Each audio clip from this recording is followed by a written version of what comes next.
নমস্কার, আমি জ্যোতিষ সম্রাট বিনয় শাস্ত্রী। আশা করি ঈশ্বরের কৃপায় আপনারা ভালোই আছেন। আজকে আমার ভিডিওর আলোচ্য বিষয় 2026 জানুয়ারি আপনাদের কেমন যাবে। তাহলে বৃশ্চিক রাশি এবং লগ্নের জাতক জাতিকাদের 2026 জানুয়ারি মাস কেমন যাবে। এই জানুয়ারি মাসের 1 তারিখে গ্রহ সন্নিবেশ বৃশ্চিক রাশি বা লগ্নের দ্বিতীয় আছে রবি, শুক্র, মঙ্গল এবং বুধ। তৃতীয় কেউ নেই, চতুর্থে রাহু, পঞ্চমে শনি, ষষ্ঠ সপ্তমে কেউ নেই, অষ্টমে আছে বক্রী বৃহস্পতি, নবমে কেউ নেই, দশমে হচ্ছে কেতু। তাহলে এই যে গ্রহ সন্নিবেশ, এই গ্রহ সন্নিবেশ অনুসারে আপনাদের জানুয়ারি মাস কেমন যাবে। প্রথমেই বলি, লগ্নপতি আছে দ্বিতীয়, সঙ্গে আছে রবি, শুক্র, বুধ। তাহলে এই লগ্নপতির সঙ্গে যখন রবি যুক্ত হবে তখন রবি মঙ্গলের যোগ খুব ভালো যোগ, কারণ দশমপতি ষষ্ঠপতি, এই মঙ্গল ষষ্ঠপতি, খুব ভালো যোগ। কিসের যোগ? চাকরির যোগ, সাংঘাতিক ভালো চাকরির যোগ। তাহলে এই সময়ে অনেকের চাকরি হতে পারে, সেটা সরকারি বেসরকারি পরের কথা হবে, কিন্তু অনেকের চাকরি হবে এবং সরকারি হওয়ার সম্ভাবনাই বেশি। তারপরে বলা যায় যে একাদশপতি এবং লগ্নপতি বুধ, তারা মঙ্গল বুধের যোগ, এই যোগও খুব ভালো যোগ। এই প্রত্যেকটা যোগই কিন্তু অর্থ দেবে, কারণ আপনাদের অর্থস্থানে বা ধনস্থানে বসে আছে। তাহলে মঙ্গল বুধের যোগ, যারা স্পোর্টস নিয়ে থাকেন, খেলাধুলো জগতে আছেন, তাদের পক্ষে বেশ ভালো। আবার রবি এবং মঙ্গলের যোগ, যারা রাজনীতি জগতে আছেন, যারা ল ডিপার্টমেন্টে আছেন, তাদের পক্ষে খুব ভালো। তাহলে এই সমস্ত দিক থেকে, চাকরি তো আমি আগেই বলেছি, এই সমস্ত দিক থেকে অর্থ আসবে। এইবার লগ্নপতি মঙ্গল দ্বিতীয় আছে, সপ্তমপতি দ্বাদশপতি শুক্রের সঙ্গে, আবার শুক্র আছে স্বনক্ষত্রে, খুব ভালো। শুক্র বিরাট বলবান, শুক্র সপ্তমপতি হওয়ায়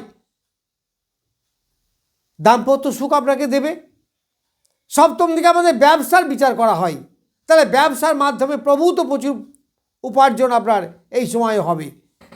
যেহেতু লগ্নপতি যোগ, তাহলে এখানে অনেকগুলো রাজযোগ আছে। এই দ্বিতীয় স্থান কিন্তু চরম বলবান, মোর অর লেস বলা যেতে পারে যে 15-16 জানুয়ারি অবধি। তারপরে কিন্তু কিছু গ্রহ চেঞ্জ হবে, যেমন রবি মকরে চলে যাবে 15 জানুয়ারি, মঙ্গল মকরে যাবে 15 জানুয়ারি, বুধ মকরে যাবে 17 জানুয়ারি, আবার শুক্র মকরে যাবে 12 জানুয়ারি। তাহলে এই সময় কিন্তু আবার পরিবর্তন হবে, এই সময় আবার অনেকটা পরিবর্তন দেখা দেবে, কারণ মাঝামাঝি অবস্থায় তারা চলে যাচ্ছে তৃতীয় স্থানে। তার তৃতীয় স্থানে প্রোডাকশন ব্যবসা যারা করেন, হাতের লেখালেখি কাজ যারা করেন, হাতকে ব্যবহার করে যারা কাজ করেন, যারা গান বাজনা জগতে আছেন, এই সমস্ত জায়গায় তাদের প্রচুর পরিমাণে উপার্জন হবে। এই সময় ভাতৃদ্বন্দ্বও আসবে, আবার ভাতৃ সম্পর্কও কিছু বৃদ্ধি হবে, সেটা ডিপেন্ড করবে নক্ষত্রের উপরে। আপনাদের চেষ্টা প্রভূত পরিমাণে বাড়বে। এই মঙ্গল যখন তৃতীয় যাবে, তখন লগ্নপতি তৃতীয় মঙ্গল ভাতৃস্থান, ভাতৃ শুভ হবে, ভ্রাতার উন্নতি হবে, আপনার চেষ্টা বৃদ্ধি হবে, এনার্জি অনেক বাড়বে, কারণ এটা মঙ্গলের তুঙ্গ ক্ষেত্র। আবার শুক্র এবং বুধের মিত্র ক্ষেত্র, সেদিক থেকেও আপনি লাভ পাবেন। তবে এখানে রবি কিন্তু কিছুটা দুর্বল হবে, ফলে মান যশ খ্যাতি, এই সরকারি কর্মচারী যারা আছেন তাদের একটু ডিস্টার্ব, এইগুলো কিন্তু দেখা দেবে।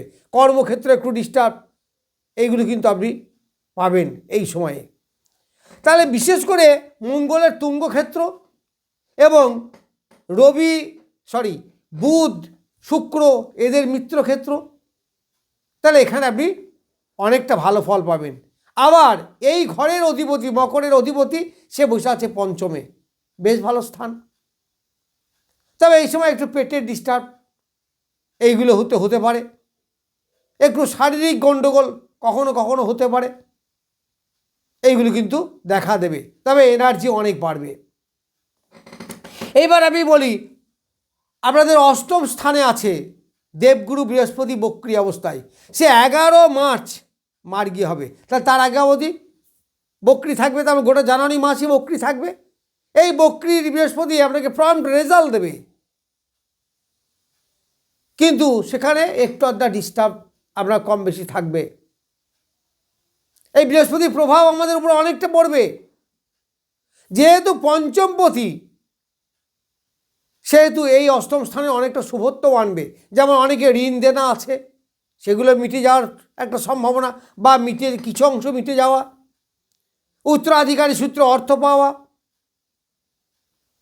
তারপরে কি বলো লটারি, যারা সাডেন ব্যবসা করেন তাদের, এছাড়া যারা গোপন ব্যবসা করেন, অকাল সায়েন্স, সুদের ব্যবসা, লয়ার, জ্যোতিষ, এই ধরনের এজেন্সি, রিপ্রেজেন্টেটিভ, এই ধরনের যারা ব্যবসা করেন, দ্বিতীয়পতি বৃহস্পতি, তাদের কিন্তু এই সমস্ত ব্যবসার মাধ্যমে বেশ অর্থ উপার্জন হবে। প্রাইভেট পার্টে কোনো রোগ থাকলে সেই রোগ থেকে আপনি অনেকটা মুক্তি লাভ পাবেন। এইবার দশমে আছে কেতু। দশমে কেতু কিন্তু একটু কর্মক্ষেত্রে ডিস্টার্ব আনবে, কর্মে বিচ্যুতি, কর্মে মতান্তর, এমনকি অনেকের কর্মে ভীষণভাবে এফেক্টেড হতে পারে, কর্মচ্যুতি ঘটা, ব্যবসায় মন্দা যাওয়া, এইগুলো কিন্তু হতে পারে। তবে যেহেতু সে সপ্তমপতি নক্ষত্রে আছে, সেহেতু কিছুটা ভালো হলেও আবার দ্বাদশপতি, ফলে এখানে কিন্তু কিছুটা নেগেটিভ ফল আপনারা পাবেন। একটু সতর্ক থাকবেন এই জায়গার জন্য। এবার চতুর্থ আছে আপনাদের রাহু, সারা বছরই থাকবে, প্রায় 5-6 ডিসেম্বর 2026 সে মকরে আসবে। তাহলে চতুর্থে এই বৃহস্পতি আছে। তবে একটা সুবিধা আছে, যে গোটা জানুয়ারি মাসই এই রাহুর উপরে, চতুর্থে রাহু বললাম, তা চতুর্থে রাহু গোটা মাসই এই বৃহস্পতির দৃষ্টি পাবে। তাহলে চতুর্থে অর্থাৎ কুম্ভ রাশির যে রাহু বসে আছে, গোটা মাস বৃহস্পতির দৃষ্টি পাবে, বৃহস্পতির নবম দৃষ্টি, ফলে এই রাহুর অশুভত্ব অনেকটা নষ্ট হবে, ফলে কিছুটা পজিটিভ রেজাল্ট আপনি পাবেন। তবুও মানসিক চঞ্চলতা, মানসিক ডিস্টার্ব, সংসারে মাঝে মাঝে একটু একটা অশান্তি, এইগুলো কিন্তু আপনাদের আসতেই পারে। এটি মানসিক চঞ্চলতা বৃদ্ধি, উটকো ঝামেলা, এই সমস্ত কিন্তু সংসারকে বিষময় করতে পারে। তবে যেহেতু দেবগুরু বৃহস্পতি দৃষ্টি আছে, হলেও সেরকম বেশি কিছু হবে না, এই ব্যাপারে আপনারা নিশ্চিত থাকবেন। এইবার তৃতীয়পতি, চতুর্থপতি পঞ্চমে আছে। তা যারা দূরে আছেন, যারা দূরে কর্ম করেন, তাদের পক্ষে ভালো। তাই পঞ্চমে শনিদেব, তৃতীয়পতি এবং চতুর্থপতি পঞ্চমে থাকা মানে কি রাজযোগ সৃষ্টি করা, ফলে অনেকের এই সময় কর্মে সফলতাও আসবে। যেহেতু বৃহস্পতি ঘরে বসে আছে, ইমিউনিটি পাওয়ার বৃদ্ধি, কিছুটা রোগ মুক্তি হওয়া, এইগুলো। তবে কিছু কিছু জায়গায় পেটের সমস্যা কিন্তু বাড়বে এই সময়ে।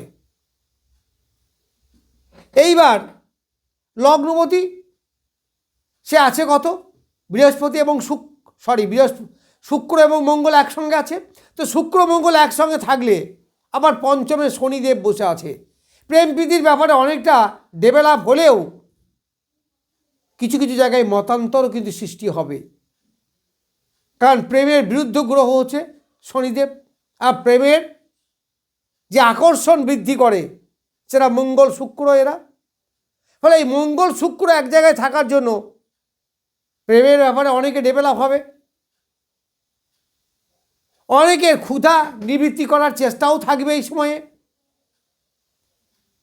আবার যারা বাক্য বীজে ব্যবসা করেন, যেমন কবি, গায়ক বা রিপ্রেজেন্টেটিভ, এজেন্ট, এদের কিন্তু প্রভূত উপার্জন এই সময়ে হবে। আত্মীয় বর্ণের সঙ্গে একটা চাপা ক্ষোভের সৃষ্টি হতে পারে। তবে যাই হোক, কর্মের ব্যাপারে এবং অর্থ উপার্জনের ব্যাপারে কিন্তু যথেষ্ট ডেভেলপ করবে এই গোটা জানুয়ারি মাস, কারণ দেবগুরু বৃহস্পতি তার দৃষ্টি এই দ্বিতীয় স্থানে বা ধনস্থানে বসে আছে। এই ধনস্থান মানে এই ধনস্থানের অধিপতিকে, এই দ্বিতীয় স্থানের অধিপতিকে বৃহস্পতি। তাই বৃহস্পতি নিজের ঘরে দৃষ্টি দিচ্ছে এবং সেখানে শুক্র, মঙ্গল, কর্মপতি রবি, একাদশপতি বুধ, এত সুন্দর গ্রহ সংযোগ অর্থোপার্জনের পক্ষে কিন্তু খুবই ভালো। যাই হোক, আমি বৃশ্চিক রাশি সম্বন্ধে কিছু বললাম। নমস্কার, আজ এ পর্যন্তই।